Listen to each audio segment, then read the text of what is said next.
4. Bonjour Patricia. Bonjour Anne. Bonjour tout le monde. Bonjour tout le monde. On se retrouve aujourd'hui pour cette nouvelle chronique sur un thème, enfin je ne sais pas si on peut dire un thème, c'est peut-être deux thèmes et peut-être sur deux vidéos ou plus, on verra. Mais en tout cas ça peut nous mener un petit peu loin puisqu'on va parler de destin et de libre arbitre. Alors c'est deux notions qu'on pourrait penser opposées, mais j'ai l'impression que peut-être elles seraient plutôt complémentaires. On va voir ça d'une certaine manière, oui. On va voir ça avec Patricia. Alors, le destin, moi, quand j'ai réfléchi à ça, pour moi, c'était... dans le destin, il y a l'idée d'une feuille de route avec des passages obligés et quelque chose de prédéterminé dans le destin aussi. C'est-à-dire... avec une sorte de fatalité, comme on retrouve dans les expressions, on dit qu'on ne peut pas échapper à son destin, ou on dit « Ah, c'est le destin, c'est comme ça ». Comment toi tu abordes ça?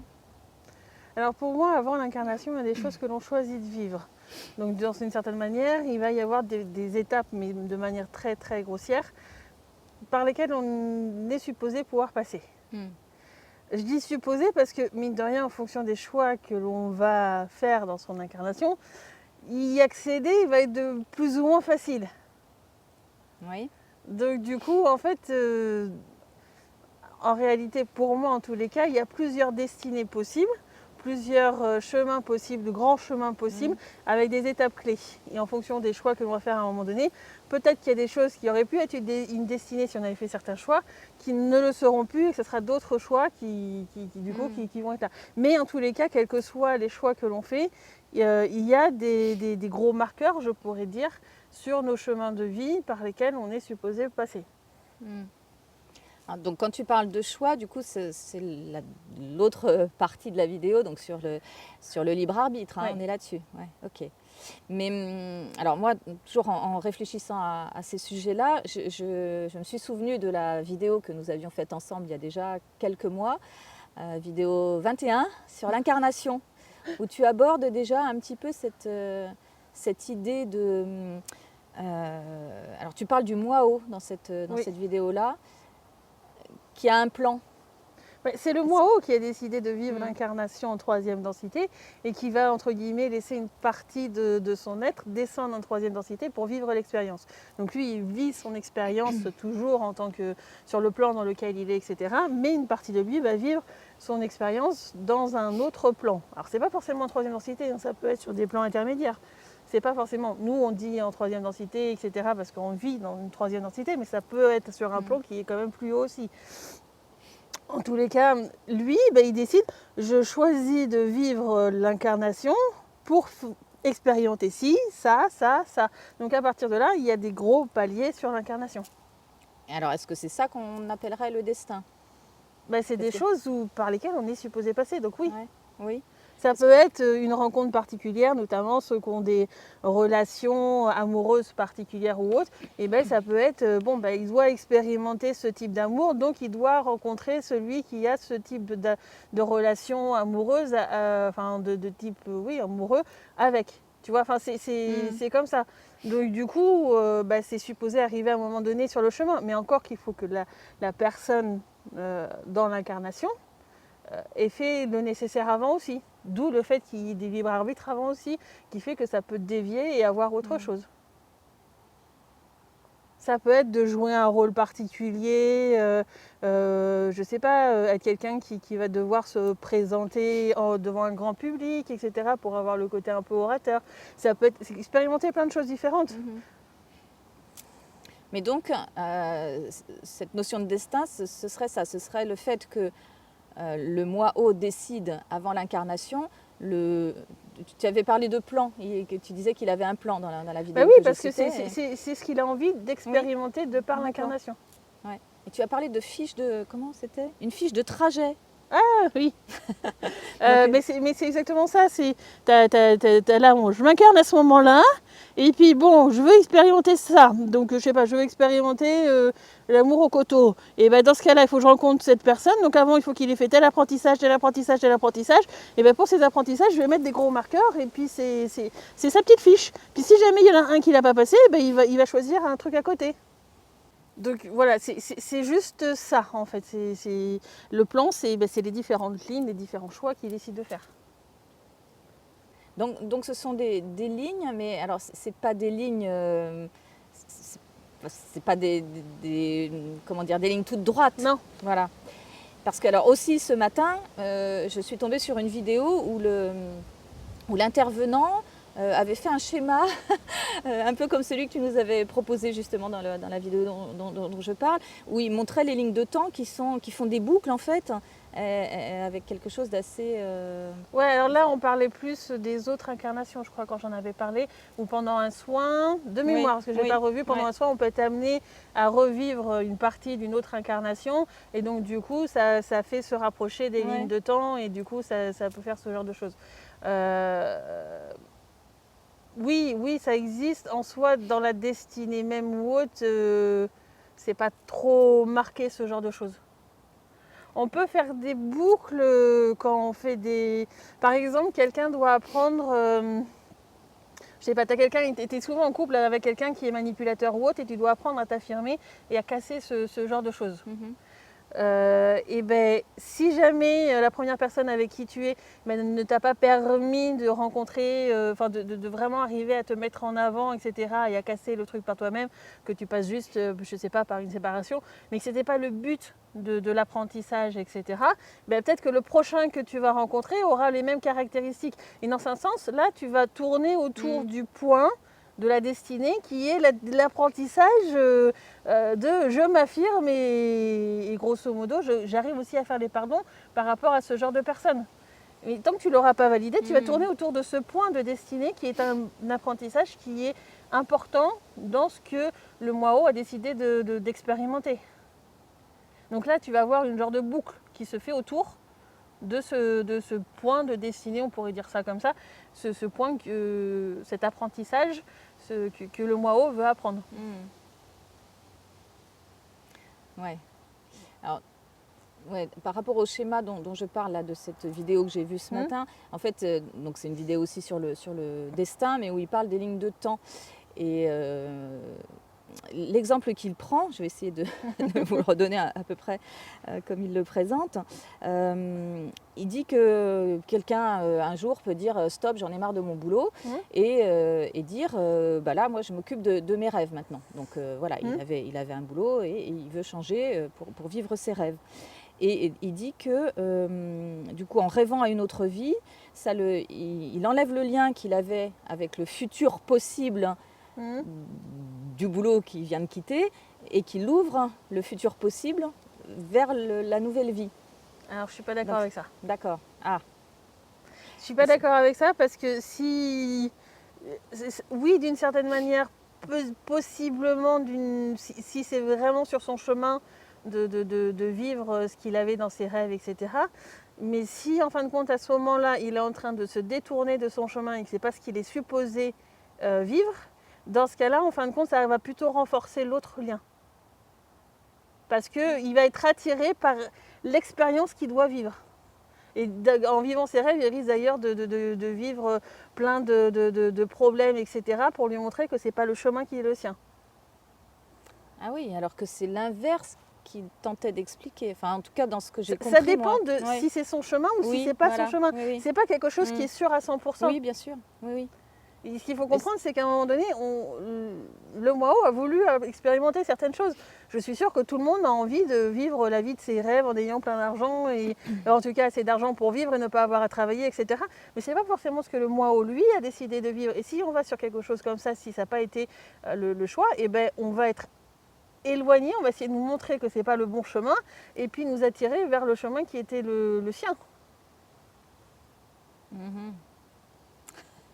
Donc c'est pour ça que je te dis pas forcément, parce que pour moi ça porte à confusion. Par contre, c'est justement, là c'est ce que j'expliquais tout à l'heure, s'il quitte du coup son boulot alors que c'était ce qu'il devait vivre et puis comprendre quelque chose par rapport à ce boulot autre que le lâcher, et il va être attiré par un boulot du même genre, etc. Il va en voir plein sur sa route ou autre, et ça va faire un tour sur le même point jusqu'à temps qu'il comprenne vraiment la leçon.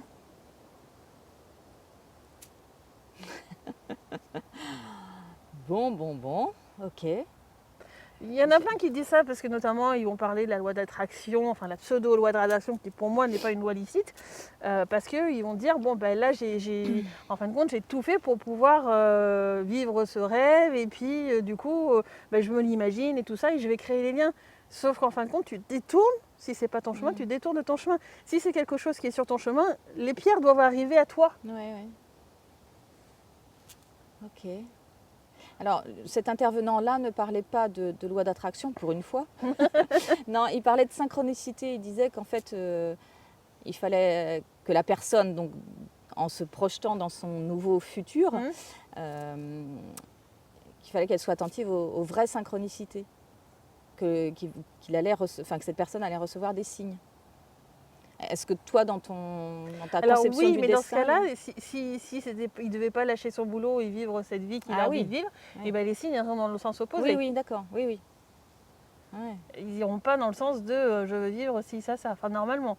À moins qu'il y ait des corruptions sur le chemin et qu'il faut faire les demandes en justice dans le subtil, mais, parce que ça arrivait à plein d'êtres. Mais ça, en tout cas, les modifications énergétiques qu'il y a en ce moment font en sorte que ça devrait de moins en moins arriver les corruptions là-dessus.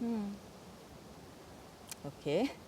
Bon, alors, peut-être c'est pas la même chose, mais il me semblait dans cette vidéo-là qu'il parlait des lignes de temps et que c'était recalculé sans arrêt. Oui. Et quelque chose que toi, quand même, tu dis peut-être autrement, mais ça me faisait penser à ça. Mais en fonction des choix de chacun, les lignes de temps sont constamment, les lignes d'incarnation sont constamment recalculées parce que peut-être que tu devais rencontrer une personne et que cette personne a fait un choix autre qui fait que la rencontre ne sera pas possible. Donc forcément, il y aura un recalcul. Et là, on est plus sur la notion de libre arbitre. Oui. Parce que du coup, c'est vraiment tous les choix intermédiaires qui vont permettre d'amener à un point ou à un autre. Bon, on va se le garder, on y arrive. Le libre arbitre, on a pas mal de choses à dire dessus. Mais c'est sûr que voilà, il y a des ponts forcément entre le destin et le libre arbitre. Pour moi, le destin, je te dis, c'est les gros marqueurs qu'a envie de vivre le Mwao, voilà. Et le libre arbitre, c'est tous les choix que tu es amené à faire, aussi bien quand tu es sur ces points marquants de destinée que d'autres, parce que tu peux à un moment refuser de vivre ce point de destinée à un moment donné, et puis tu vas t'amener à revenir dessus. Ok, alors, le temps des questions arrive. Alors, certains intervenants, quand ils parlent du destin, ils renvoient à la loi du karma, aux histoires de mission de vie aussi. Voilà. Ben oui. C'est pas des termes que j'apprécie beaucoup. En fait, souvent, moi, de ce que j'ai compris en tous les cas du karma, c'est plutôt quelque chose où on va faire le bilan de ton incarnation et donc tu vas avoir un certain karma et du coup, entre guillemets, parce que j'aime pas le terme jugement dans ce sens-là, mais on juge les différentes choses que tu as eues dans ton incarnation et on va te dire, bon, bah, là, c'est un bon karma, ça, c'est un mauvais karma, ça, faut que tu retravailles dessus parce que... Et du coup, ce terme karma, pour moi, n'est pas bon parce que pour moi, les jugements, entre guillemets, encore une fois, se font au fur et à mesure et pas à la fin d'une incarnation. T'imagines, tu as quelqu'un qui a tué une personne, 2 personnes, 3 personnes, puis il recommence, 4e, etc. Puis quand il décède, ah, c'est pas bien, tu as tué je ne sais combien de personnes. Mais pourquoi ne pas, tu vois, avoir ce jugement dans le subtil avant, ce qui va inciter d'une certaine manière, en ayant des actions dans le subtil, à peut-être arriver à lui faire comprendre qu'il faut arrêter ce genre de choses ou raccourcir son incarnation parce que c'est pas forcément bon d'avoir ce genre de personne incarnée. Ah oui, carrément. Oui, ça peut arriver. D'accord. Mais quand on a des jugements au fur et à mesure. Or, avec ce qui est dit du karma, c'est quand tu finis ton incarnation, c'est à ce moment-là où tu as les différentes choses. Et ça, là-dessus, je ne suis pas d'accord. C'est vraiment une notion sur laquelle moi, je me bats parce qu'on m'a fait comprendre les lois licites, etc. Pour moi, pour ma propre sécurité, j'ai dû les conscientiser et tout. Et non, moi, je sais qu'à chaque instant, à chaque petit truc qui se passe, je vais faire appel à la justice licite, dans le subtil. Je ne vais pas attendre la fin de mon incarnation. Donc... je ne suis pas d'accord avec cette notion de karma. Oui, je comprends. Mais c'était bien d'en reparler encore parce que voilà, souvent c'est associé à la notion de destin. Et tu avais dit karma, une autre notion? Et alors mission de vie aussi. Alors mission de vie, d'une certaine manière, pour moi, c'est les gros points de destin que je te parlais tout à l'heure. Oui, voilà, d'accord.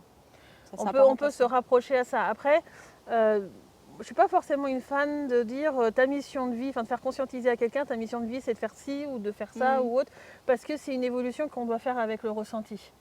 Donc si on doit le conscientiser pleinement, d'une certaine manière, on biaise un petit peu le jeu de l'incarnation et les apprentissages que l'on a à faire. Et d'ailleurs, il pourrait peut-être y avoir certains apprentissages qui ne pourraient pas se faire du fait que ça soit complètement conscientisé. Donc, je ne sais pas, admettons que la personne a eu l'information qu'elle doit être dans le social pour aider des personnes. Et ben, si elle ne fait pas les apprentissages à l'école et tout ça en fonction de son propre ressenti, elle va peut-être pas se spécialiser exactement dans le bon domaine ou autre chose, mais elle aura l'impression d'être dans le bon truc parce qu'elle sera sur elle sera en fonction de ce qu'on lui aura dit sur sa mission. Et en fin de compte, il y aura sûrement des détails qui ne vont pas aller dans l'ensemble de ce qu'elle va faire parce qu'elle n'aura pas été dans son ressenti. Donc pour moi, une mission de vie, quand on a quelque chose qu'on est supposé vivre, eh ben, il faut y aller avec son ressenti. Et donc du coup, plus les synchronicités qu'on disait tout à l'heure. D'accord, ok. Alors voilà pour cette question-là.